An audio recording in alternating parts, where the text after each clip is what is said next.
आज की इस क्लास के अंदर हम लोग देखने वाले हैं साइंस के टॉप 100 ऐसे प्रश्न जो आपके एग्जाम के लिए काफ़ी ज़्यादा इंपॉर्टेंट है। अगर आपका भी आने वाले दिनों में किसी भी चीज़ का एग्जाम है तो ये साइंस के टॉप 100 प्रश्न आपके लिए है, क्योंकि अगर आप लोग चाहते हो कि आप जो भी एग्जाम देने वाले हो उसके अंदर साइंस से पूरे मार्क्स लाना, तो ये क्लास आपके लिए है। एक एक प्रश्न आपके लिए इंपॉर्टेंट है, तो एक भी प्रश्न को मिस मत कीजिएगा। सबसे पहले हमारा प्रश्न क्या कह रहा है कि लेंस की क्षमता का मात्रक क्या है। सवाल को याद रखिएगा कि लेंस की क्षमता का मात्रक क्या होता है, और जिस क्वेश्चन का उत्तर आप लोग को पता रहेगा कमेंट बॉक्स में उत्तर जरूर बताइएगा। तो इसका जो राइट आंसर होता है वो हो जाएगा डायोप्टर। लेंस की क्षमता का जो मात्रक होता है वो डायोप्टर होता है, यानी कि राइट आंसर हो जाएगा ऑप्शन नंबर ए। यहाँ से कुछ इंपॉर्टेंट पॉइंट बताता हूँ जिसको याद रखना है। यहाँ से एक सवाल याद रखना है कि ज्योति तीव्रता का एसआई मात्रक क्या होता है। तो याद रखना है कि ज्योति तीव्रता का एसआई मात्रक कैंडला होता है। ज्योति तीव्रता का एसआई मात्रक कैंडला होता है, ध्यान रखिएगा। एक सवाल ये भी पूछा जाएगा कि वाट किसका एसआई मात्रक है। तो वाट दो चीज़ का एसआई मात्रक होता है, एक तो होता है शक्ति का, याद रखिएगा, एक हो गया शक्ति का और दूसरा हो गया विद्युत शक्ति का, विद्युत शक्ति का। चलिए दूसरा प्रश्न हमारा है, दृश्य प्रकार में किस प्रकार का रंग परिकर्णन सबसे कम होता है। सवाल कह रहा है कि दृश्य प्रकार में किस रंग का जो प्रकीर्णन होता है वो सबसे कम होता है। तो याद रखना है कि सबसे कम प्रकीर्णन किस रंग का होता है, तो लाल रंग का होता है। इसी कारण आप लोगों ने देखा होगा कि ऊंचे ऊंचे इमारत पे या फिर टावर वगैरह पे लाल रंग का ही प्रयोग क्यों किया जाता है, क्योंकि लाल रंग का तरंगदैर्घ्य सबसे ज़्यादा होता है और लाल रंग जो होता है ना वो बहुत दूर से ही दिख जाता है। तो इसका right answer option number C हो जाएगा। चलिए, क्योंकि इसका प्रकीर्णन सबसे कम होता है। यहीं पे सवाल एक पूछा जा सकता है कि सबसे ज़्यादा तरंगदैर्घ्य यानी कि सबसे कम तरंगदैर्घ्य किसका होता है। तो याद रखना है कि सबसे कम तरंगदैर्घ्य लाल बैगनी का होता है और सबसे ज़्यादा होता है लाल का। चलिए अगला प्रश्न देखते हैं, दूरदृष्टि को निवारण के लिए किस लेंस का उपयोग किया जाता है। सवाल को याद रखना है कि दूरदृष्टि को ठीक करने के लिए किस लेंस का उपयोग किया जाता है। अवतल लेंस, उत्तल लेंस, बेलनाकार लेंस या फिर समतल लेंस।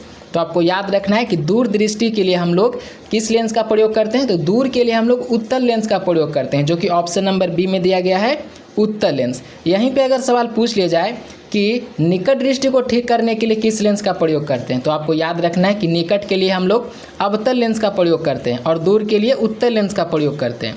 चलिए अगला प्रश्न है, वायुमंडलीय दाब किस यंत्र से मापा जाता है। सवाल काफ़ी ज़्यादा इंपॉर्टेंट है, बताना है कि वायुमंडलीय दाब किस यंत्र से मापा जाता है। सवाल भी इंपॉर्टेंट है, तो आपको याद रखना है कि वायुमंडलीय दाब हम लोग बैरोमीटर से मापते हैं। बैरोमीटर जो कि ऑप्शन नंबर ए में है, तो इसका राइट आंसर हो जाएगा ऑप्शन नंबर ए। चलिए अगला प्रश्न क्या कह रहा है, हाइड्रोलिफ्ट और हाइड्रोक्लोरिक ब्रेक में किस नियम पर आधारित है। सवाल कह रहा है कि हाइड्रोलिक लिफ्ट और हाइड्रोलिक ब्रेक में किस नियम पर आधारित है, यानी कि कौन सा नियम पे चलता है। तो आपको याद रखना है कि ये चलता है पास्कल के नियम पे, यानी कि पास्कल लॉ पे चलता है। राइट आंसर हो जाएगा ऑप्शन नंबर सी। आप लोग क्लास को पूरा देखिएगा, मैं सारा क्वेश्चन कोशिश करूँगा कि क्लास के ही अंदर आपके माइंड में मैं सेट कर दूँ। चलिए अगला प्रश्न क्या कह रहा है, जब किसी वस्तु को विषमत रेखा से ध्रुव की ओर ले जाया जाता है तो उसका भार बताना है। कि जब किसी वस्तु को विषमत रेखा से ध्रुव की ओर ले जाया जाता है तो उसका भार बताना है। अगर उत्तर जानते हैं आप लोग तो कमेंट बॉक्स में ज़रूर बताइएगा। तो इसका भार क्या होता है, बढ़ता है, जो कि ऑप्शन नंबर बी में दिया गया है, बढ़ता है। राइट आंसर हो जाएगा ऑप्शन नंबर बी। अगला प्रश्न है, किसी गतिशील वस्तु का गतिज ऊर्जा का सही सूत्र क्या है। सवाल इंपॉर्टेंट है, बताना है कि किसी गतिशील वस्तु का गतिज ऊर्जा का सूत्र क्या है। तो यहाँ पे ऑप्शन में पता नहीं चल रहा है, आप लोग याद रखिएगा कि इसका जो सूत्र होता है वो होता है 1/2 mv के स्क्वायर। ये हमारा सूत्र होता है गतिज ऊर्जा का, सूत्र को याद रखिएगा। चलिए अगला प्रश्न क्या कह रहा है, प्राथमिक इंद्रधनुष में सबसे बाहरी पट्टी पर कौन सा रंग दिखाई देता है। सवाल इंपॉर्टेंट है, सवाल कह रहा है कि प्राथमिक इंद्रधनुष के सबसे बाहरी पट्टी पर कौन सा रंग दिखाई देता है, बैगनी, हरा, पीला या फिर लाल। तो आपको याद रखना है कि सबसे जो बाहरी पट्टी पे जो रंग दिखाई देता है वो लाल रंग दिखाई देता है, जो कि ऑप्शन नंबर डी में दिया गया है। तो राइट आंसर हो जाएगा ऑप्शन नंबर डी। चलिए अगला प्रश्न है, प्रकाश के परिवर्तन के नियमानुसार आपतन कोण किसके बराबर होता है। सवाल इंपॉर्टेंट है, बताना है कि प्रकाश का परिवर्तन के नियमानुसार आपतन कोण किसके बराबर होता है। तो आपको याद रखना है कि ये किसके बराबर होता है, तो ये होता है परावर्तन कोण के बराबर, जो कि ऑप्शन नंबर बी में है, परावर्तन कोण।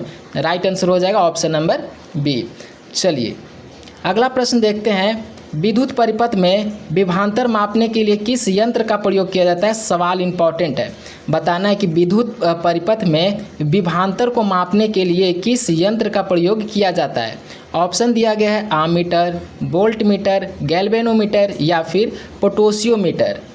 तो आपको याद रखना है कि विद्युत परिपथ में विभवांतर मापने के लिए हम लोग किस यंत्र का प्रयोग करते हैं, तो वोल्टीमीटर का प्रयोग करते हैं। वोल्टीमीटर जो कि ऑप्शन नंबर बी में दिया गया है, तो राइट आंसर हो जाएगा ऑप्शन नंबर बी।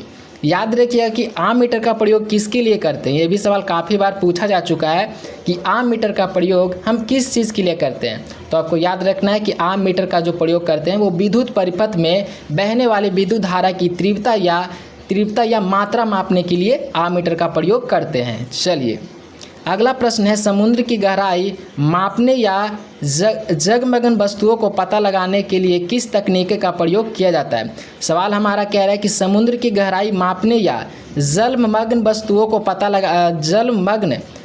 का पता लगाने के लिए किस तकनीकी का प्रयोग करते हैं। तो याद रखना है कि कौन सा तकनीकी प्रयोग करते हैं, तो सोनार तकनीकी प्रयोग करते हैं। सोनार जो कि ऑप्शन नंबर सी में दिया गया है, याद रखिएगा। चलिए अगला नंबर प्रश्न है, पृष्ठ तनाव का एसआई मात्रक क्या है। सवाल इंपॉर्टेंट है, बताना है कि पृष्ठ तनाव का जो एसआई मात्रक होता है वो क्या होता है। याद रखिएगा सवाल इंपॉर्टेंट है। उत्तर अगर आप लोग जानते हो तो प्लीज़ आप लोग उत्तर कमेंट बॉक्स में उत्तर ज़रूर बताइएगा। तो इसका जो राइट आंसर होता है वो न्यूटन बटा मीटर होता है, यानी कि राइट आंसर हो जाएगा ऑप्शन नंबर बी। अगला प्रश्न है, परिपथ में विद्युत धारा मापने वाले यंत्र आममीटर को किस क्रम में जोड़ा जाता है। बताना है कि परिपथ में जो विद्युत धारा मापने वाले यंत्र आममीटर को किस क्रम में जोड़ा जाता है। तो आपको याद रखना है कि कौन सा क्रम में जोड़ते हैं, तो श्रेणी क्रम में जोड़ते हैं। श्रेणी क्रम जो कि ऑप्शन नंबर ए में दिया गया है। चलिए अगला प्रश्न देखते हैं। अगला प्रश्न हमारा है, एक्स किरण की खोज सर्वप्रथम किसने की थी। मोस्ट इंपॉर्टेंट प्रश्न है, बताना है कि एक्स किरण की खोज सर्वप्रथम किसने की थी। तो आपको याद रखना है कि ये किए थे WC रोटजन ने, जो कि ऑप्शन नंबर बी में दिया गया है और सवाल भी इंपॉर्टेंट है। याद रखिए कि जे थॉमसन ने किस चीज़ की खोज की थी। तो आपको याद रखना है कि जे थॉमसन ने इलेक्ट्रॉन की खोज की थी। जे थॉमसन ने किस चीज़ की खोज की थी, तो इलेक्ट्रॉन की खोज की थी। सवाल पूछा जाएगा कि इलेक्ट्रॉन की खोज किसने की थी, तो आप लोग को बताना है कि जे थॉमसन ने किए थे। अगला प्रश्न देखते हैं, यदि किसी चालक तार की लंबाई बढ़ा दी जाए तो उसमें विद्युत प्रतिरोध पर क्या प्रभाव पड़ेगा। सवाल देखिए क्या कह रहा है कि यदि किसी चालक की तार लंबाई बढ़ा दी, यानी कि कोई तार है उसकी लंबाई बढ़ा दिया जाए, तो सवाल कह रहा है कि उसके विद्युत प्रतिरोध पर क्या प्रभाव पड़ेगा। प्रतिरोध बढ़ेगा, प्रतिरोध घटेगा, अपवर्तित रहेगा या फिर शून्य हो जाएगा। तो जाहिर सी बात है कि अगर हम लोग किसी चालक की तार की अगर लंबाई बढ़ा देंगे तो क्या होगा, जाहिर सी बात है उसका प्रतिरोध बढ़ जाएगा, जो कि ऑप्शन नंबर ए में है, यानी कि उसमें रुकावट ज़्यादा आएगा। राइट आंसर हो जाएगा ऑप्शन नंबर ए। याद रखिएगा विद्युत प्रतिरोध का एसआई मात्रक क्या होता है। तो आप लोग को याद रखना है कि विद्युत प्रतिरोध का जो एसआई मात्रक होता है वो क्या होता है, तो ओम होता है। विद्युत प्रतिरोध का ये एसआई मात्रक ओम होता है। अगला प्रश्न हमारा है, विद्युत ऊर्जा को यांत्रिक ऊर्जा में बदलने वाला उपकरण कौन सा है। काफ़ी बार एग्जाम में ये सवाल पूछा जा चुका है कि विद्युत ऊर्जा को यांत्रिक ऊर्जा में बदलने वाला उपकरण कौन सा है। ऑप्शन में है डायनेमो, ट्रांसफार्मर, इलेक्ट्रॉनिक मोटर या फिर जनरेटर। तो आपको याद रखना है कि विद्युत ऊर्जा को जो यांत्रिक ऊर्जा में बदलता है उस उपकरण को हम लोग क्या कहते हैं, तो इलेक्ट्रॉनिक मोटर कहते हैं। इलेक्ट्रिक मोटर, जो कि ऑप्शन नंबर सी में दिया गया है, इलेक्ट्रिक मोटर। चलिए अगला प्रश्न हमारा है, यांत्रिक ऊर्जा को विद्युत ऊर्जा में परिवर्तित करने वाला यंत्र कौन सा। ये भी सवाल काफ़ी बार एग्जाम में पूछा जा चुका है कि यांत्रिक ऊर्जा को विद्युत ऊर्जा में परिवर्तन करने वाला यंत्र कौन सा है। तो आपको याद रखना है कि कौन करता है, तो ये करता है डायनेमो, जिसे हम लोग जनरेटर भी कहते हैं। आप लोगों ने शादी ब्याह में देखा होगा जनरेटर को, इसी को कहते हैं। यही हमारा क्या करता है, यांत्रिक ऊर्जा को विद्युत ऊर्जा में कन्वर्ट करता है। राइट आंसर हो जाएगा ऑप्शन नंबर बी। याद रखिएगा बैटरी में कौन सी धारा होती है, तो याद रखिए कि बैटरी जो होती है उससे हमें डीसी धारा प्राप्त होती है। बैटरी से कौन सी धारा प्राप्त होती है, तो डीसी धारा प्राप्त होती है। इसको भी ध्यान रखिएगा। अगला प्रश्न देखते हैं, प्रकाशीय तंतु संचार प्रणाली किस सिद्धांत पे कार्य करती है? ये भी सवाल इंपॉर्टेंट है। बताना है कि प्रकाशीय तंतु संचार प्रणाली किस सिद्धांत पे कार्य करती है। तो आपको याद रखना है कि यह कार्य करती है पूर्ण आंतरिक परिवर्तन पे। कौन सा सिद्धांत पे कार्य करती है? तो पूर्ण आंतरिक परिवर्तन पे कार्य करती है। चलिए यहाँ से कुछ इंपॉर्टेंट पॉइंट बताता हूँ, ध्यान रखिएगा। सवाल पूछेगा कि आकाश का नीला रंग किसके कारण होता है? आकाश जो आप लोगों ने देखा होगा कि आकाश का जो रंग होता है वो नीला दिखाई देता है, किसके कारण दिखाई देता है? तो आपको याद रखना है कि ये दिखाई देता है प्रकाश का प्रकिरणन के कारण। प्रकाश का प्रकिरणन के कारण आकाश का जो रंग होता है वो नीला दिखाई देता है, ध्यान रखिएगा। दूसरा सवाल पूछेगा कि तारों का टिमटिमाना किस घटना पे आधारित है? ये भी सवाल बहुत बार पूछा जा चुका है एग्जाम में कि तारों का टिमटिमाना किस घटना पर आधारित है। तो इसको बताना है कि जो तारों का टिमटिमाना होता है वो होता है वायुमंडलीय अपवर्तन के कारण। किसके कारण होता है? वायुमंडलीय अपवर्तन के कारण। ध्यान रखिएगा, सवाल इंपॉर्टेंट है। चलिए 2 सवाल मैंने बताया, दोनों सवाल को याद रखिएगा। अगला प्रश्न है, यदि बल और विस्थापन के बीच का कोण 90 डिग्री हो तो किया गया कार्य कितना होगा? सवाल काफ़ी ज़्यादा इंपॉर्टेंट है। सवाल कह रहा है कि यदि बल और विस्थापन के बीच कोण 90 डिग्री का हो तो किया गया कार्य कितना होगा? 0 होगा, धनात्मक होगा, ऋणात्मक या फिर अनंत होगा? तो आप लोग बताइए उत्तर इसका कमेंट बॉक्स में। तो इसका राइट आंसर हो जाएगा 0, यानी कि 0 हो जाएगा। राइट आंसर हो जाएगा ऑप्शन नंबर ए। बल का ऐसा ही मात्रक याद रखना है कि बल का ऐसा ही मात्रक क्या होता है? तो बल का ऐसा ही मात्रक न्यूटन होता है। बल का ऐसा ही मात्रक न्यूटन होता है। चलिए अगला प्रश्न है, पराजग्य तरंगों की आवृत्ति कितनी होती है? सवाल को याद रखना है कि पराजग्य तरंगों की जो आवृत्ति होती है वो कितनी होती है? तो याद रखिएगा, इसका राइट आंसर हो जाएगा ऑप्शन नंबर सी। अगला प्रश्न है, ध्वनि की तीव्रता मापने की इकाई क्या है? सवाल याद रखना है कि ध्वनि की तीव्रता मापने की इकाई क्या है? हर्ट्ज होती है, डेसिबल होती है, वॉइस होती है या फिर फेदम होती है? तो याद रखना है कि ध्वनि की तीव्रता मापने की जो इकाई होती है वो होती है डेसिबल, जो कि ऑप्शन नंबर बी में दिया गया है, डेसिबल। चलिए अगला प्रश्न देखते हैं, आपेक्षिक घनत्व का मात्रक क्या होता है? ये भी सवाल काफ़ी बार पूछा जा चुका है एग्जाम में कि आपेक्षिक घनत्व का जो मात्रक होता है वो क्या होता है? आपको याद रखना है। जितने भी मैंने सवाल लिया है ना भाई, वो सारे ही सवाल इंपॉर्टेंट है आपके एग्ज़ाम के पॉइंट ऑफ व्यू से। तो एक एक प्रश्न को आपको देखते हुए चलना है। चलिए बताना है कि आपेक्षिक घनत्व का मात्रक क्या होता है। तो इसका जो आप लोग को मात्रक होता है वो क्या होता है? तो ये होता है ऑप्शन नंबर डी में दिया गया है, इसका कोई मात्रक नहीं होता, यानी कि मात्रवहीन होता है। इसका राइट आंसर हो जाएगा ऑप्शन नंबर डी। चलिए अगला प्रश्न क्या कह रहा है, सार्वत्रिक गुरुत्वाकर्षण नियतांक जी का मान सर्वप्रथम किसने प्रयोगात्मक रूप से मापा था? सवाल कह रहा है कि सार्वत्रिक गुरुत्वाकर्षण नियतांक का जी का मान सर्वप्रथम किस प्रयोगात्मक रूप से मापा था? तो आपको याद रखना है कि ये मापे थे हेनरी कैडविज ने। हेनरी कैडविज देखिए ऑप्शन नंबर सी में दिया गया है। तो राइट आंसर हो जाएगा इसका ऑप्शन नंबर सी।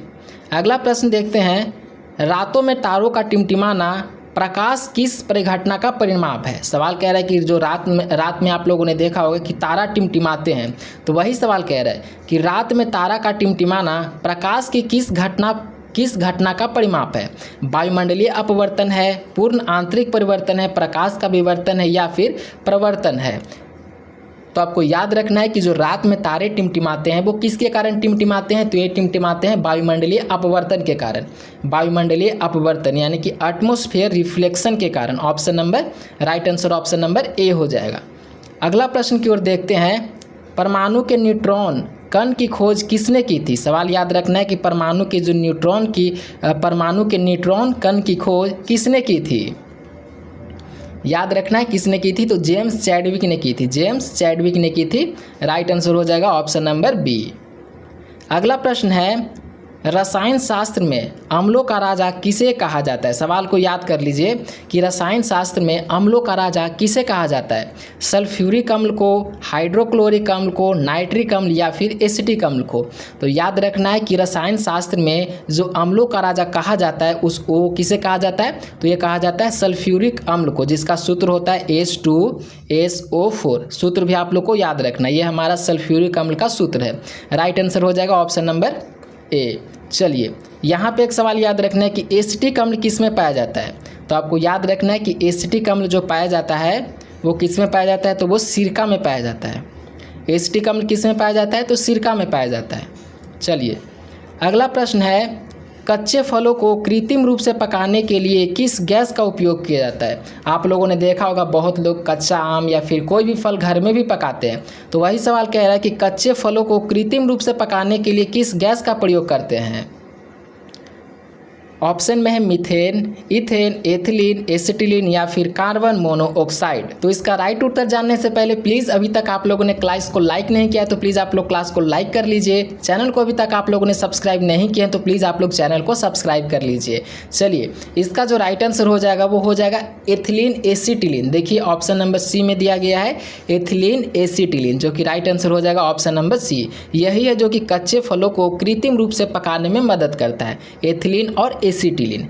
चलिए अगला प्रश्न हमारा है, लोहे को जंग लगने से बचाने के लिए उस पर जस्ते की परत चढ़ाने की प्रक्रिया को क्या कहते हैं। सवाल समझिए क्या कह रहा है। सवाल काफ़ी बार एग्जाम में पूछा भी जा चुका है कि लोहे को जंग से बचाने के लिए लोहे को जंग से बचाने के लिए उस पर जस्ते की परत चढ़ाने की प्रक्रिया को क्या कहते हैं। यानी कि सवाल हमारा कह रहा है कि देखिए अगर आप लोग घर में ऐसे लोहा रख देते हो तो उस पर क्या हो जाता है कि जंग लग जाता है। तो वही सवाल कह रहा है कि लोहे को जंग से बचाने के लिए जस्ते की परत चढ़ाने की प्रक्रिया को क्या कहते हैं। तो याद रखना है कि इस प्रक्रिया को हम लोग गैल्वेनीकरण कहते हैं। गैल्वेनीकरण यानी कि राइट आंसर हो जाएगा इसका ऑप्शन नंबर सी। अगला प्रश्न है, सिनेबार किस धातु का प्रमुख अयस्क है। सवाल को याद कर लीजिए कि सिनेबार किस धातु का प्रमुख अयस्क है। ऑप्शन है सीसा, पारा, थोरियम या फिर यूरेनियम। तो आपको याद रखना है कि सिनेबार जो धातु का प्रमुख अयस्क है वो पारा का अयस्क है, जो कि ऑप्शन नंबर ए में दिया गया है। चलिए अगला नंबर हमारा प्रश्न है, खट्टे दूध या दही में कौन सा अम्ल मुख्य रूप से उपस्थित होता है। सवाल को याद रखना है कि खट्टे दूध या दही में कौन सा अम्ल मुख्य रूप से उपस्थित होता है। ऑप्शन दिया गया है साइट्रिक अम्ल, मौलिक अम्ल, लैक्टिक अम्ल या फिर बेंजोइक अम्ल। तो उत्तर आप लोग बताइए कमेंट बॉक्स में कि खट्टे दूध या दही में कौन सा अम्ल मुख्य रूप से पाया जाता है। तो याद रखना है कि इसमें पाया जाता है लैक्टिक अम्ल। लैक्टिक अम्ल जो कि ऑप्शन नंबर सी में है, राइट आंसर हो जाएगा ऑप्शन नंबर सी। चलिए यहाँ से याद रखिएगा साइट्रिक अम्ल किस में पाया जाता है। तो साइट्रिक अम्ल खट्टे चीज़ में जैसे नींबू संतरा में साइट्रिक अम्ल पाया जाता है। मौलिक अम्ल किस में पाया जाता है, तो ये पाया जाता है सेब में मौलिक अम्ल पाया जाता है। अगला प्रश्न देखते हैं, कांच में प्रवेश करने पर किस रंग का प्रकाश की चाल सबसे कम होती है। सवाल समझिए क्या कह रहा है कि कांच में प्रवेश करने पर किस रंग के प्रकाश की चाल सबसे कम होती है। सवाल को याद रखिएगा, ऑप्शन है लाल, बैगनी, पीला या फिर हरा। तो आपको याद रखना है कि कांच में प्रवेश करने पर किस रंग की प्रकाश की चाल कम होती है। तो ये हो जाती है कौन सी, बैगनी रंग का चाल कम हो जाती है, जो कि ऑप्शन नंबर बी में दिया गया है। चलिए अगला नंबर हमारा प्रश्न है, कांच बनाने के लिए तांबे के साथ किस धातु को मिलाया जाता है। सवाल कह रहा है कि कांसा बनाने के लिए तांबे के साथ किस धातु को मिलाया जाता है। यानी कि कांसा को बनाने के लिए तांबे के साथ कौन सा धातु मिलाते हैं। तो याद रखिएगा कि कौन सा धातु मिलाते हैं, तो टीन को मिलाते हैं। टीन जो कि ऑप्शन नंबर ए में दिया गया है, तो इसका राइट आंसर हो जाएगा ऑप्शन नंबर ए हो जाएगा। चलिए यहाँ से 2 पॉइंट याद रखिएगा। सबसे पहले आप लोग को एल्युमिनियम का अयस्क पता होना चाहिए। तो याद रखना है कि एल्युमिनियम का जो अयस्क होता है वो क्या होता है, बॉक्साइड होता है। एल्युमिनियम का अयस्क क्या होता है, तो बॉक्साइड होता है। दूसरा याद रखना है कि लोहा का अयस्क क्या होता है। ये भी काफ़ी बार एग्जाम में पूछा जा चुका है। एल्युमिनियम का भी सवाल पूछा जाता है और लोहा का भी पूछा जाता है। तो लोहा का अयस्क याद रखना, एक होता है हेमेटाइड होता है और एक होता है मैग्नेटाइड। ये दोनों क्या होता है, लोहे का प्रमुख अयस्क है। अगला प्रश्न हमारा है, सिरके में मुख्य रूप से कौन सा अम्ल पाया जाता है। बताना है कि सिरके में जो मुख्य रूप से अम्ल पाया जाता है वो कौन सा अम्ल पाया जाता है। ऑप्शन है सिट्रिक अम्ल, एसिटिक अम्ल, ऑक्जेलिक अम्ल या फिर टार्टरिक अम्ल। तो आपको याद रखना है कि सिरके में जो अम्ल पाया जाता है वो पाया जाता है एसिटिक अम्ल, जो कि ऑप्शन नंबर बी में दिया गया है। अगला प्रश्न देखते हैं, परमाणु भट्ठी में मंदक रूप से प्रयोग होने वाली भारी जल का रासायनिक सूत्र क्या है। सवाल को 2 बार पढ़िए, अगर नहीं समझ में आ रहा सवाल तो 2 बार पढ़िए। इस तरीके से आपको एग्जाम में भी पढ़ना है। सवाल को एक बार पढ़ के ऑप्शन को टिक नहीं करना है। सवाल को 1 बार पढ़िए, 2 बार पढ़िए। अगर आपके पास टाइम है तो सवाल को 1 से 2 बार पढ़ के एग्जाम में टिक करना है। चलिए, सवाल हमारा है परमाणु भट्टी में मंदक रूप से प्रयोग होने वाली भारी जल का रासायनिक सूत्र क्या है। तो भारी जल का रासायनिक सूत्र क्या होता है आप लोग बताइए। इसका जो भारी जल का सूत्र होता है वो होता है DTO होता है। DTO देखिए कौन सा ऑप्शन में है, ऑप्शन नंबर बी में है, तो राइट आंसर हो जाएगा ऑप्शन नंबर बी। अगला प्रश्न देखते हैं, बूझे हुए चूने का रासायनिक नाम क्या है। काफ़ी बार एग्जाम में पूछा जा चुका है कि बूझे हुए चूने का रासायनिक नाम क्या है। तो इसको याद रखना है कि इसका जो रासायनिक नाम होता है कैल्शियम हाइड्रोक्साइड होता है। सूत्र याद रखना है CaOH2, ऑप्शन नंबर ए हो जाएगा, right answer option number A हो जाएगा। यहाँ से याद रखना है बूझे हुए चूने का सूत्र याद रखना है। बूझे हुए चूने का सूत्र क्या होता है, तो इसका सूत्र होता है CaOH2 होता है। चलिए 37 नंबर हमारा प्रश्न है, सबसे उच्च गुणवत्ता वाले कोयला में कोयला कौन सा माना जाता है जिसमें कार्बन की मात्रा सर्वाधिक होती है। आप लोग को पता होगा कि कोयले में टोटल 4 प्रकार के कोयले होते हैं। सवाल हमारा कह रहा है कि सबसे उच्च गुणवत्ता वाला कोयला कौन सा माना जाता है जिसमें कार्बन की मात्रा सर्वाधिक होती है। तो याद रखना है कि सबसे जो अच्छा प्रकार का कोयला होता है वो होता है एंथ्रासाइट, जो कि ऑप्शन नंबर ए में दिया गया है। पहला सवाल ये हो गया। दूसरा सवाल याद रखना है कि सबसे घटिया कोयला कौन सा होता है, यानी कि सबसे घटिया कोयला मतलब क्या है। तो आपको याद रखना है कि जो पीट है ना वो काफ़ी ज़्यादा घटिया है। जैसे ये सर्वाधिक अच्छा था एंथ्रासाइट, उसी तरीके से सबसे घटिया कोयला पूछेगा तो आप लोग को याद रखना है कि पीट कोयला है जो कि सबसे घटिया है, इसको भी याद रखना है। चलिए अगला प्रश्न हमारा है, पीतल किन धातुओं का मिश्रण है। सवाल कह रहा है कि जो पीतल है वो किन धातुओं का मिश्रण है। तांबा और टीन, तांबा और जस्ता, शीशा और टीन, तांबा और निकेल। तो आपको याद रखना है कि जो पीतल हो जाएगा वो तांबा और जस्ता का मिश्रण हो जाएगा। तांबा और जस्ता यानी कि कॉपर और जिंक, राइट आंसर हो जाएगा ऑप्शन नंबर बी। याद रखना है यहाँ पे तांबा और टीन से क्या बनता है। तो याद रखना है कि तांबा और टीन से कांस्य बनता है। तांबा और टीन से क्या बनता है, तो कांस्य बनता है। दूसरा याद रखना है शीशा और टीन से क्या बनता है, तो इससे बनता है सोल्डर।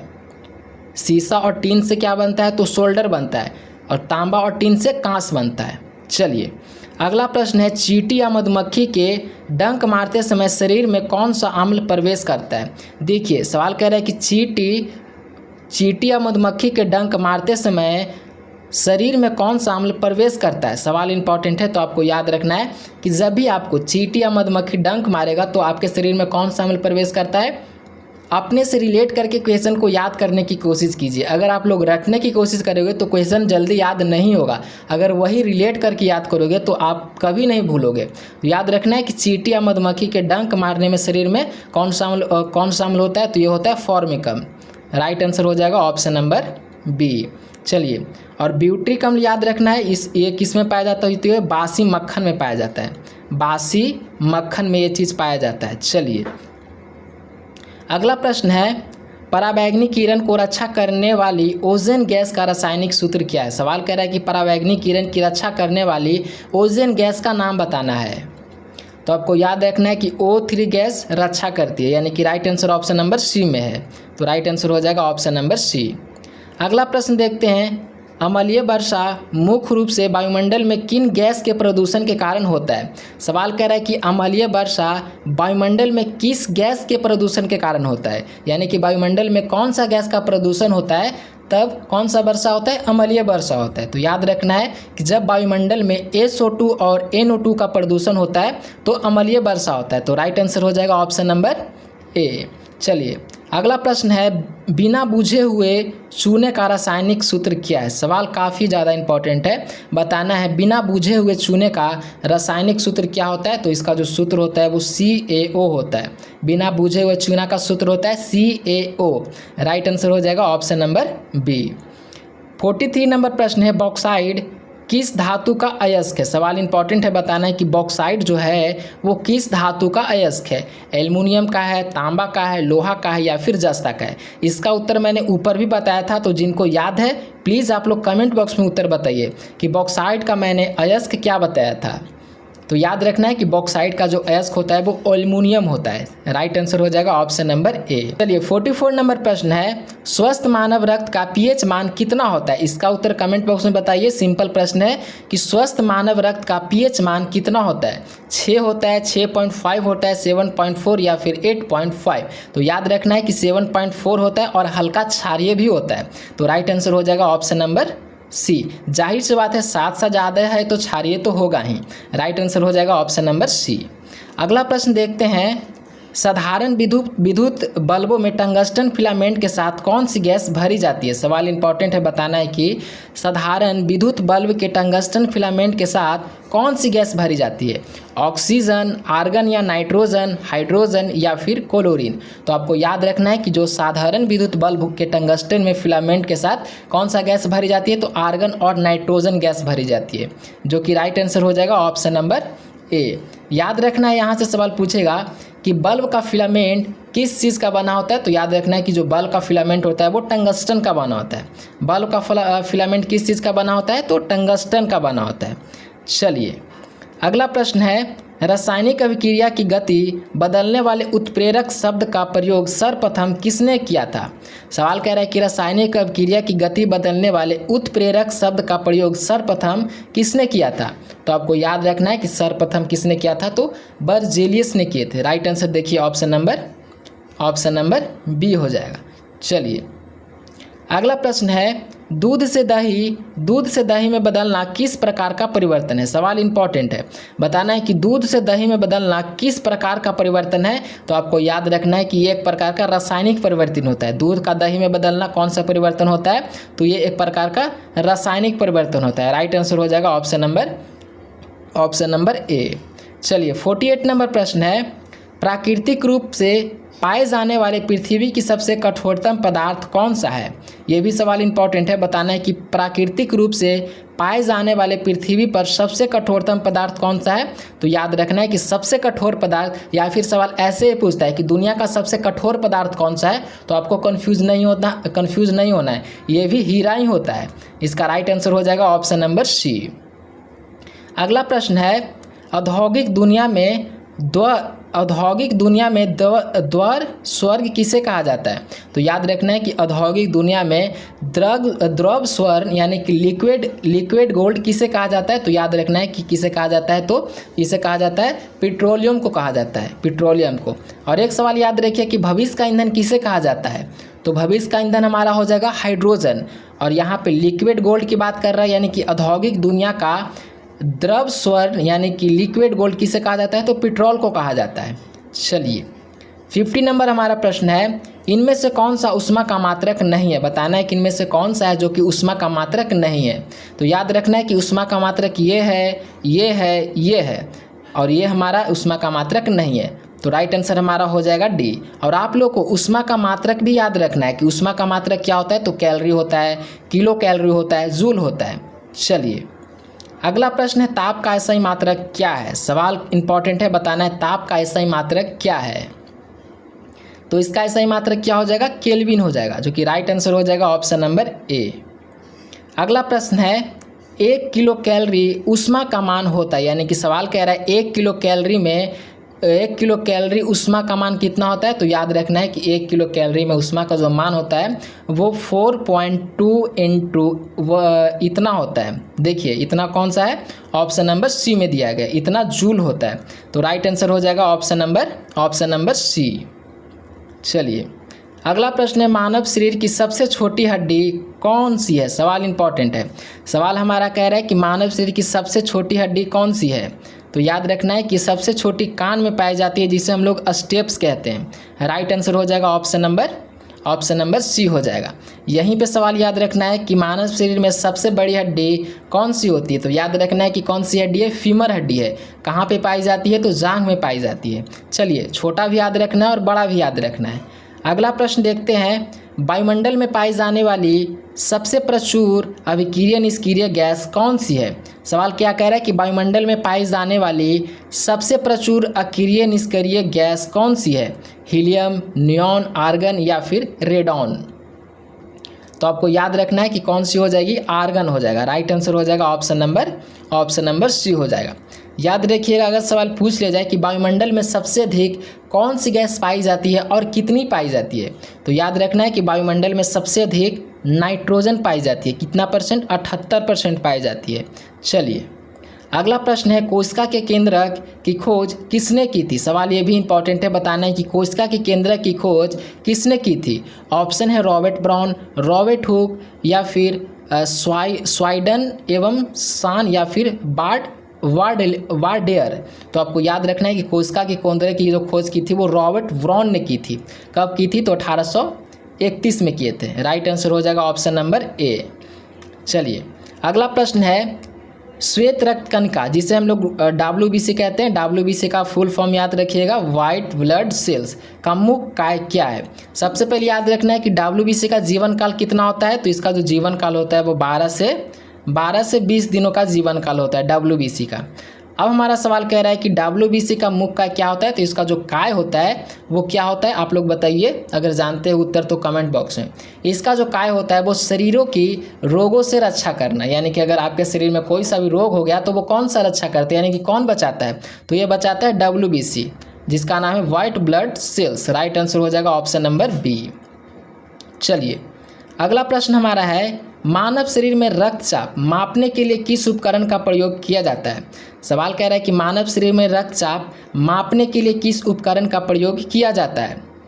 तो आपको याद रखना है, इसका right answer option number B हो जाएगा। चलिए अगला प्रश्न है, भोजन में विटामिन B1 की कमी से कौन सा रोग होता है। सवाल को याद कर लीजिए कि भोजन में अगर विटामिन B1 की कमी होगा तो हमारे शरीर में कौन सा रोग होता है, स्कर्वी, बेरी, रिक्टेस या फिर प्लेगरा। तो याद रखना है कि विटामिन जो B1 के कमी से होता है वो बेरी रोग होता है, यानी कि राइट आंसर हो जाएगा ऑप्शन नंबर बी। अगला प्रश्न देखते हैं, विटामिन B1 का रासायनिक नाम। अब यहाँ से आपसे रासायनिक नाम पूछ रहा है कि विटामिन B1 का रासायनिक नाम क्या होता है।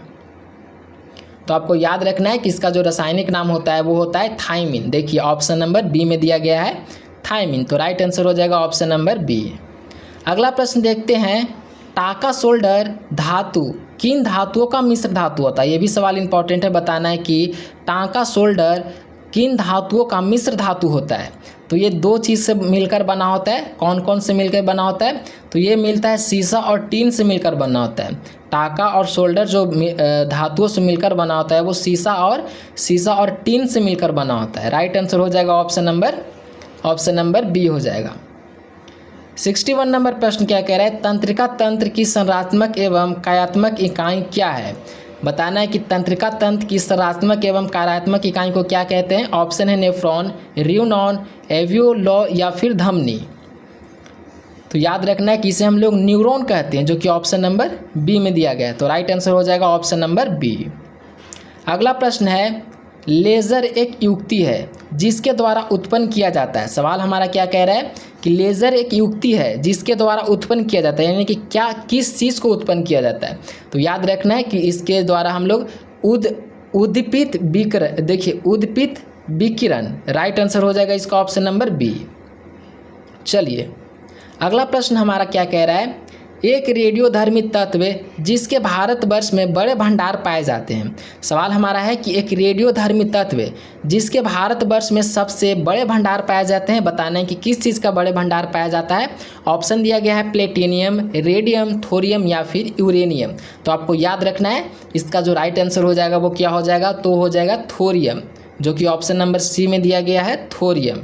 चलिए 64 नंबर हमारा प्रश्न है, सूर्य के प्रकाश की मदद से त्वचा में बनने वाली विटामिन डी का रासायनिक नाम क्या है।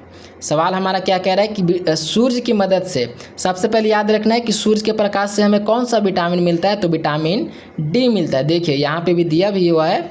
चलिए सवाल हमारा कह रहा है कि सूर्य के प्रकाश की मदद से त्वचा में बनने वाली विटामिन डी का रासायनिक नाम आपसे पूछ रहा है। तो रासायनिक नाम आपको याद रखना है कि इसका जो रासायनिक होता है वो कैल्सिफेरॉल होता है। देखिए कैल्सीफिलॉर, राइट आंसर हो जाएगा ऑप्शन नंबर ए हो जाएगा। अगला प्रश्न देखते हैं, मानव लार में कार्बोहाइड्रेट पाचन में कौन सा एंजाइम पाया जाता है। सवाल हमारा है कि मानव लार में कार्बोहाइड्रेट पाचन में कौन सा एंजाइम पाया जाता है। बताना है पेप्सिन पाया जाता है, टाइलिन पाया जाता है, ट्रिप्सिन या फिर लाइपेज। तो आपको याद रखना है कि मानव लार में कार्बोहाइड्रेट को पाचन करने के लिए टाइलिन पाया जाता है, जो कि ऑप्शन नंबर बी में दिया गया है, टाइलिन। अगला प्रश्न है, मानव हृदय में कुल कितने कष्ट या कोष्ठ पाए जाते हैं। सवाल कर रहा है कि मानव हृदय में कोष्ठों की संख्या कितनी होती है, 2, 3, 4 या फिर 6। तो याद रखना है कि मानव हृदय में कुल कितने कोष्ठ पाए जाते हैं, तो 4 कोष्ठ पाए जाते हैं, जो कि ऑप्शन नंबर सी में है, 4 कोष्ठ। अगला प्रश्न हमारा है, निम्नलिखित में से सबसे बड़ा कोशिकांग है। बताना है कि इनमें से कौन सा कोशिकांग है जो सबसे बड़ा है। तो याद रखना है कि इसका राइट आंसर हो जाएगा ऑप्शन नंबर सी हो जाएगा, प्लास्टिड। राइट आंसर हो जाएगा ऑप्शन नंबर सी। चलिए अगला नंबर प्रश्न है, पादप कोशिकाओं का सबसे बाहरी आवरण क्या कहलाता है। सवाल कह रहा है कि पादप कोशिकाओं का जो सबसे बाहरी आवरण होता है उसे हम लोग क्या कहते हैं। तो याद रखना है कि इसे हम लोग कोशिका भित्ति कहते हैं, यानी कि राइट आंसर हो जाएगा हमारा ऑप्शन नंबर बी। अगला प्रश्न देखते हैं, यकृत द्वारा बनने वाला पीत रस का संचित होता है। सवाल समझिए क्या कह रहा है कि यकृत द्वारा बनने वाला पीत रस कहाँ संचित या जमा होता है। पित्ताशय होता है, पित्ताशय में होता है, अग्नाशय में होता है, अम्लवाशय में या फिर पलीहा में। तो आपको याद रखना है कि यकृत द्वारा जो बनने वाला पीत रस होता है वो किस चीज़ में जमा होता है, तो पित्ताशय में जमा होता है।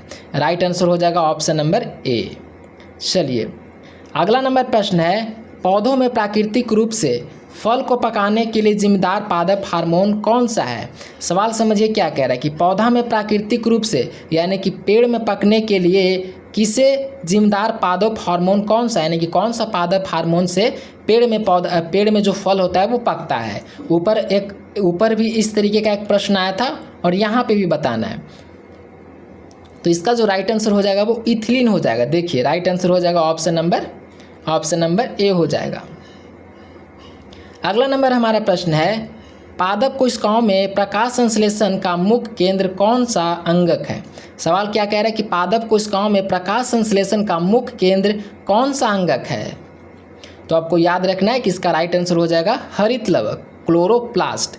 Right answer option number C हो जाएगा। 72 नंबर प्रश्न क्या कह रहा है, प्रथम एंटीबायोटिक दवा पेनिसिलिन की खोज किसने की थी। सबसे पहले याद रखिए कि प्रथम एंटीबायोटिक दवा कौन सी है, तो ए कौन सी हो जाएगी, पेनिसिलिन हो जाएगी। यही कह रहा है कि पेनिसिलिन की खोज किसने की थी। तो आपको याद रखना है कि जो पेनिसिलिन की खोज किए थे वो किए थे अलेक्जेंडर फ्लेमिंग ने, जो कि ऑप्शन नंबर सी में दिया गया है, अलेक्जेंडर फ्लेमिंग। अगला प्रश्न है, मलेरिया बुखार किस परजीवी के संक्रमण से होता है। सवाल याद रखना है कि मलेरिया जो बुखार होता है वो किस परजीवी के संक्रमण के कारण होता है। तो आपको याद रखना है कि ये किस प्लाज्मोडियम के कारण होता है, प्लाज्मोडियम, जो कि ऑप्शन नंबर बी में दिया गया है। अगला नंबर प्रश्न हमारा है, एक स्वस्थ मनुष्य का समान शारीरिक तापमान सेल्सियस पैमाने पर कितना होता है। बताना है कि अगर कोई स्वस्थ मनुष्य है उसका शारीरिक तापमान सेल्सियस पैमाने पे कितना होता है, 37 डिग्री, 98.6 डिग्री, 32 डिग्री सेल्सियस या फिर 42 डिग्री सेल्सियस। तो याद रखना है सेल्सियस में आपको 37 डिग्री सेल्सियस होता है, जो कि राइट आंसर हो जाएगा ऑप्शन नंबर ए। 75 नंबर प्रश्न है, डीएनए का द्विकुंडली संरचना मॉडल किसने प्रतिपादित किया था। सवाल कह रहा है कि डीएनए का द्विकुंडली संरचना मॉडल किसने प्रतिपादित किया था। सवाल को याद रखना है। तो याद रखना है कि किसने प्रतिपादित किए थे, तो ये किए थे वाटसन एवं क्रिक ने। देखिए ऑप्शन नंबर ए में दिया गया है वाटसन एवं क्रिक। राइट आंसर हो जाएगा ऑप्शन नंबर ए। अगला प्रश्न है, घेंघा रोग। याद कर लीजिए, सवाल इंपॉर्टेंट है। घेंघा रोग शरीर में किस तत्व के कमी के कारण होता है। सवाल कह रहा है कि घेंघा रोग जो होता है वो किस तत्व के कमी के कारण होता है। कैल्शियम से होता है, आयोडीन से, आयरन से या फिर फास्फोरस से। तो आपको याद रखना है कि जो घेंघा रोग होता है वो शरीर में अगर आयोडीन की कमी हो जाएगा तो घेंघा रोग होता है, यानी कि राइट आंसर हो जाएगा ऑप्शन नंबर बी। अगला प्रश्न देखते हैं, जीव विज्ञान में कवकों को अध्ययन को क्या कहते हैं। सवाल क्या कह रहा है कि जीव विज्ञान में कवकों को अध्ययन को क्या कहा जाता है। तो आपको याद रखना है कि इसे हम लोग माइकोलॉजी कहते हैं। जीव विज्ञान में कवकों के अध्ययन को माइकोलॉजी कहते हैं। राइट आंसर हो जाएगा ऑप्शन नंबर बी। अगला प्रश्न देखते हैं, मानव की एक समान देही कोशिका में कितने गुणसूत्र होते हैं? सवाल याद रखना है कि मानव की एक समान देही कोशिका में कितने गुणसूत्र होते हैं। तो याद रखना है कितने गुणसूत्र, 46 गुणसूत्र होते हैं। यही अगर जोड़ा में पूछ लिया जाए कि कितने जोड़े होते हैं तो 23 जोड़े होते हैं। यहाँ पे दिया भी गया है, गुणसूत्र पूछेगा तो 46 होते हैं, अगर यही जोड़ा में पूछ लिया जाए तो 23 जोड़ा होता है, 23 जोड़े होते हैं। चलिए 79 नंबर प्रश्न है, शैवालों का वैज्ञानिक अध्ययन क्या कहलाता है? सवाल को याद रखना है कि शैवालों का जो वैज्ञानिक अध्ययन होता है उसे हम लोग क्या कहते हैं? तो याद रखना है कि इसे हम लोग फाइकोलॉजी कहते हैं। फाइकोलॉजी, जो कि ऑप्शन नंबर ए में दिया गया है। तो राइट आंसर हो जाएगा ऑप्शन नंबर ए।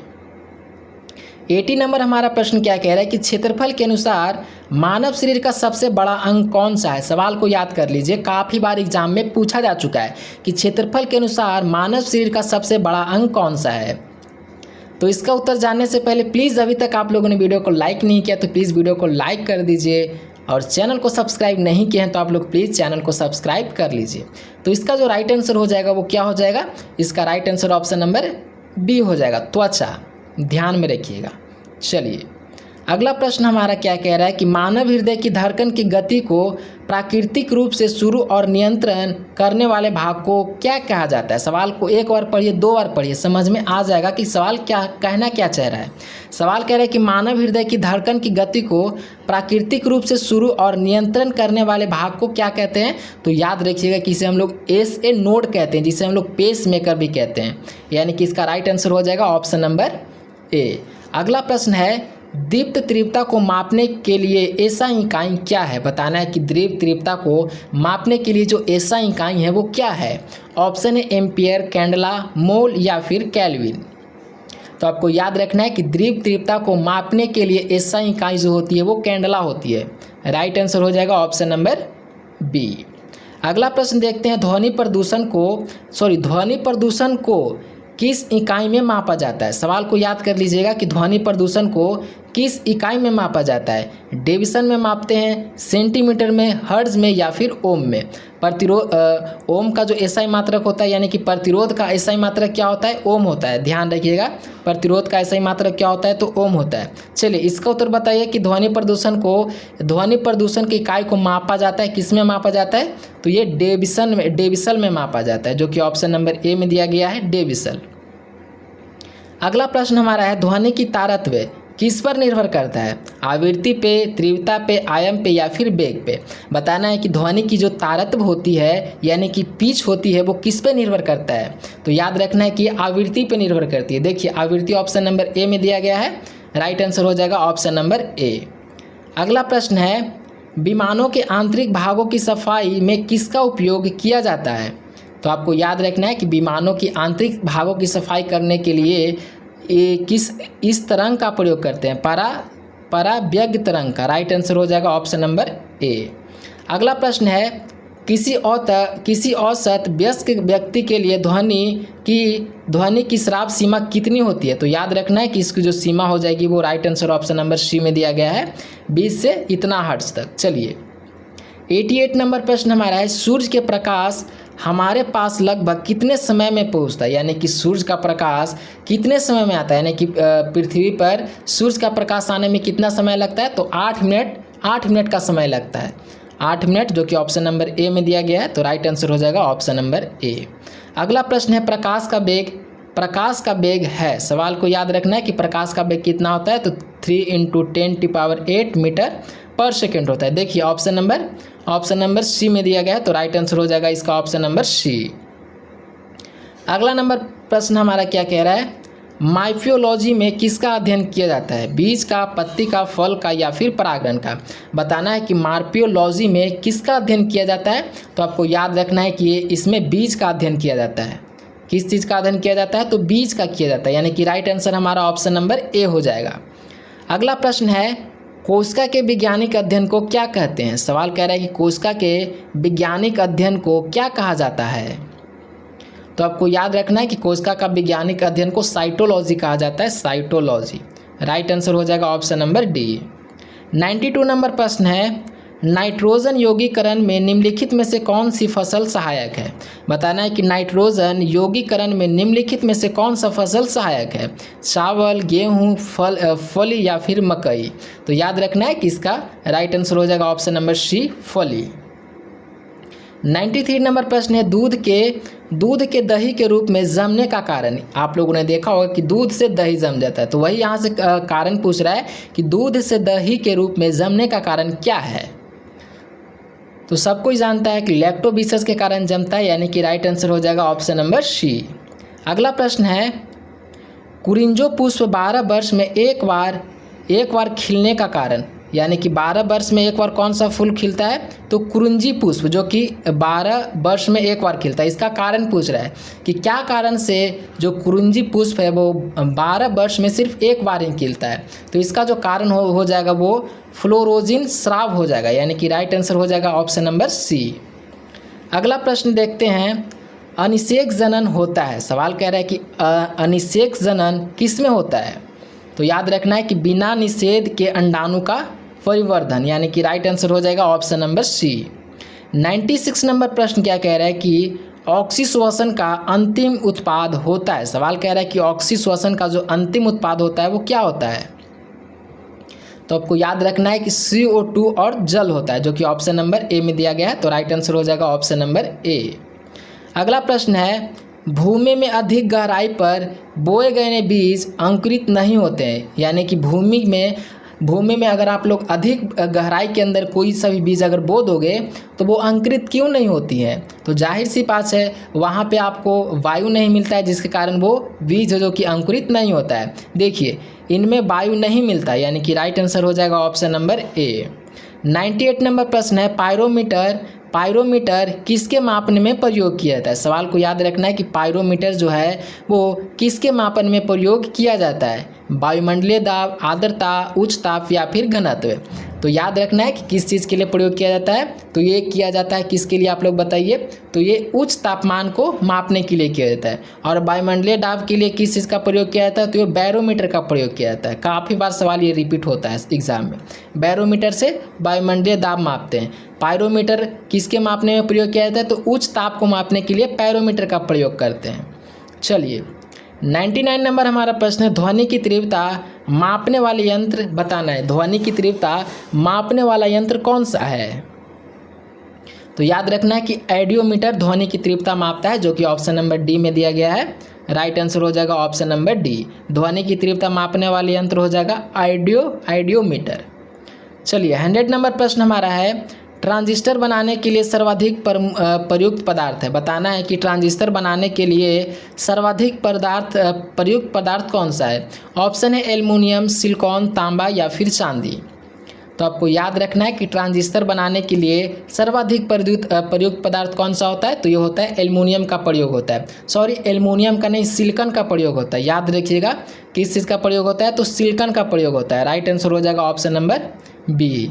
चलिए, और आप लोग एल्युमिनियम का अयस्क आप लोग कमेंट बॉक्स में बताइए कि एल्युमिनियम का प्रमुख अयस्क कौन सा है। चलिए, कमेंट बॉक्स में उत्तर बताइए। ऊपर मैंने इसका उत्तर बताया था। चलिए, और एक प्रश्न और पूछता हूँ कि दुनिया का सबसे कठोर पदार्थ कौन सा है। इसका भी उत्तर आप लोग कमेंट बॉक्स में बताइए। देखते हैं कि आप लोग का मेमोरी पावर कितना है। चलिए, अगला नंबर प्रश्न है, एल्युमिनियम बनाने के लिए मुख्य खनिज का प्रयोग किया जाता है। सवाल कर रहा है कि एल्युमिनियम बनाने के लिए कौन से मुख्य खनिज का प्रयोग किया जाता है। हेमेटाइट, लिग्नेटाइट, बॉक्साइट या फिर मैग्नेटाइट। तो इसका राइट आंसर हो जाएगा ऑप्शन नंबर सी, बॉक्साइट। चलिए, अगला नंबर प्रश्न क्या कह रहा है, प्रकाश संश्लेषण की क्रिया के दौरान उप उत्पाद के रूप में कौन सा गैस बाहर निकलती है। सवाल कह रहा है कि प्रकाश संश्लेषण की क्रिया के दौरान उप उत्पाद में कौन सा गैस बाहर निकलती है। तो आपको याद रखना है कौन सा गैस, तो ऑक्सीजन गैस बाहर निकलती है, जिसका सूत्र होता है A2। राइट आंसर हो जाएगा ऑप्शन नंबर ए। चलिए, अगला नंबर प्रश्न हमारा है, चोट लगने पर रक्त का थक्का लगातार ना जमना किस अनुवांशिक रोग का लक्षण है। सवाल कह रहा है कि रक्त का थक्का लगातार ना जमना किस अनुवांशिक रोग का लक्षण का कारण है। तो आपको याद रखना है कि कौन सा लक्षण हो जाएगा। ये हो जाएगा हीमोफीलिया। देखिए, ऑप्शन नंबर बी में दिया गया है। राइट आंसर हो जाएगा ऑप्शन नंबर बी। चलिए अब हमारा लास्ट नंबर प्रश्न है, परमाणु के इलेक्ट्रॉन विन्यास सूत्र क्या है? 2n n क्या दर्शाता है? यानी कि सवाल आपसे कह रहा है कि ये क्या दर्शाता है। तो आपको पता होना चाहिए कि ये दर्शाता है नाभिक से दिए गए कोष की संख्या, नाभिक से दिए गए कोष की संख्या दर्शाता है, यानी कि राइट आंसर हो जाएगा ऑप्शन नंबर सी। तो चलिए हम लोगों ने सारा ही सवाल को कंप्लीट कर लिया है। तो आप लोग स्कोर बताइएगा कि आप लोगों को कितने प्रश्न का उत्तर याद था। और अगर आप लोग इसका नेक्स्ट पार्ट देखना चाहते हो तो आप लोग कमेंट बॉक्स में कमेंट कर दीजिए नेक्स्ट पार्ट, ताकि मैं जल्दी से जल्दी इसका नेक्स्ट पार्ट भी आप लोगों के लिए अपलोड कर दूँ। चैनल को सब्सक्राइब नहीं किए तो चैनल को भी सब्सक्राइब कर लीजिएगा।